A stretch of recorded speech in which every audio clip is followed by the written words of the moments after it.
ಗಾಂಧಿ ಭವನದ ಖಾಲಿ ನಿವೇಶನವು ಕಸದ ತಿಪ್ಪೆಯೋ. ಈ ಸ್ಥಳಕ್ಕೆ ಬಂದರೆ ಮೂಗು ಮುಚ್ಚಿಕೊಂಡು ಓಡಾಡುವಂತಹ ಪರಿಸ್ಥಿತಿ ನಿರ್ಮಾಣವಾಗಿದೆ. ಚಳ್ಳಕೆರೆ ನಗರದ ಹೃದಯ ಭಾಗದ ಪೊಲೀಸ್ ಠಾಣೆ ತಾಲೂಕು ಕಚೇರಿ ಮುಂಭಾಗ ಕ್ಷೇತ್ರ ಶಿಕ್ಷಣಾಧಿಕಾರಿ ಕಚೇರಿ ಸಮೀಪದ ಗಾಂಧಿ ಭವನ ಖಾಲಿ ನಿವೇಶನದಲ್ಲಿ ಕಸ, ತ್ಯಾಜ್ಯ, ಪ್ಲಾಸ್ಟಿಕ್ ಪೇಪರ್, ಪ್ಲಾಸ್ಟಿಕ್ ಲೋಟ, ಕಬ್ಬಿನ ಜಲ್ಲೆ ಸೇರಿದಂತೆ ಬಿಯರ್ ಬಾಟ್ಲಿಗಳು, ಮದ್ಯದ ಪೌಚ್ಗಳು ಸೇರಿದಂತೆ ಕಸವನ್ನ ತಂದು ಇಲ್ಲಿ ಸುರಿಯುತ್ತಿದ್ದು, ಗಾಂಧಿ ಭವನ ಖಾಲಿ ನಿವೇಶನ ಈಗ ಕಸದ ತಿಪ್ಪೆಯಾಗಿ ಮಾರ್ಪಟ್ಟಿದೆ.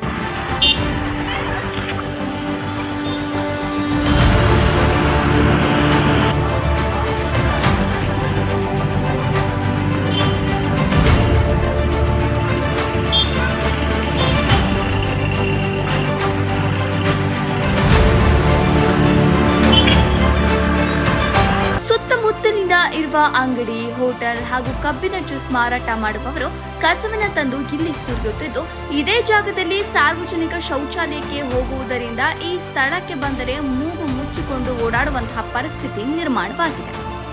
ನಗರದ ಹೃದಯ ಭಾಗದಲ್ಲಿರುವಂತಹ ಈ ಗಾಂಧಿ ಭವನದ ಖಾಲಿ ನಿವೇಶನದಲ್ಲಿ ಕಸದ ತ್ಯಾಜ್ಯವನ್ನ ತಂದು ಹಾಕುತ್ತಿರುವುದರಿಂದ ಸಾರ್ವಜನಿಕ ವಲಯದಲ್ಲಿ ತೀವ್ರ ಆಕ್ರೋಶ ವ್ಯಕ್ತವಾಗುತ್ತಿದೆ.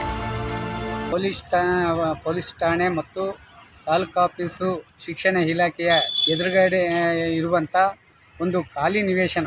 ಈ ಖಾಲಿ ನಿವೇಶನ ಗಾಂಧಿ ಭವನಕ್ಕಾಗಿಯೇ ಬಿಟ್ಟಿರುವಂಥ ಸ್ಥಳ ಆಗಿದ್ದು, ಈ ಸ್ಥಳದಲ್ಲಿ ಕೆಲವು ಸಾರ್ವಜನಿಕರು ಈ ಒಂದು ಕವರ್ಗಳು ಮತ್ತು ಲೋಟಗಳನ್ನು ಮತ್ತು ಹೋಟೆಲ್ ಮಾಲೀಕ ತೊಟ್ಟಿಯಾಗಿ ಮಾಡಿಕೊಂಡಿದ್ದಾರೆ.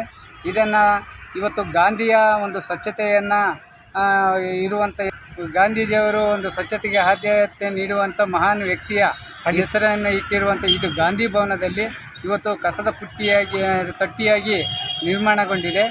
ಅದರಿಂದ ಇದನ್ನು ಒಂದು ಸ್ವಚ್ಛತೆಯನ್ನು ಇದಕ್ಕೆ ಸಂಬಂಧಪಟ್ಟಂಥ ಇಲಾಖೆಯವರು ಆದಷ್ಟು ಬೇಗನೆ ಇದನ್ನು ಸ್ವಚ್ಛತೆಗೊಳಿಸೋಕ್ಕೆ ಒಂದು ಪ್ರಯತ್ನವನ್ನು ಮಾಡಬೇಕಾದ ಪರವಾಗಿ ಅವರಲ್ಲಿ ಕೇಳ್ತಾ ಇದ್ದೀವಿ. ಇವತ್ತು ಗಾಂಧಿ ಭವನ ಅಂತ ಏನೋ ಒಂದು ಹೆಸರು ಇಟ್ಟಿದ್ದಾರೆ.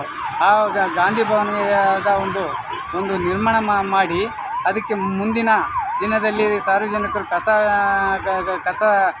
ಆಗದಿದ್ದಂಗೆ ಮುಂದೆ ಒಂದು ವ್ಯವಸ್ಥೆಯನ್ನು ಮಾಡಬೇಕಂತ ನಾನು ಸಂಬಂಧಪಟ್ಟಂಥ ಅಧಿಕಾರಿಗಳಲ್ಲಿ ವಿನಂತಿಸಿಕೊಳ್ತಿದ್ದೆ.